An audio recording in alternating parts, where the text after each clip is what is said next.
على الوصفة اللي بعد كده. معايا بيضاية حطيت لها رشة من الملح ومعلقة كبيرة من السكر. هنعمل مع بعض كب كيك مالح بس خطير، اتمنى ان انتوا تجربوا الوصفة معانا. بعد كده ضفت ربع كوباية من اللبن وربع كوباية من الزبادي او اللبن الرايب.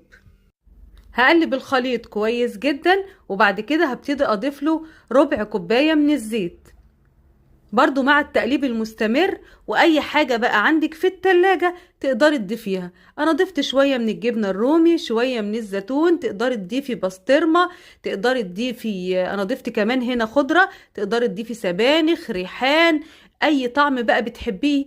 شوية لانشون، شوية بيبروني، يعني اي حاجة موجودة عندك في التلاجة تقدري تضيفيها. انا ما ضفتش هنا ملح علشان حطيت جبنة رومي وزيتون فهم ملحين.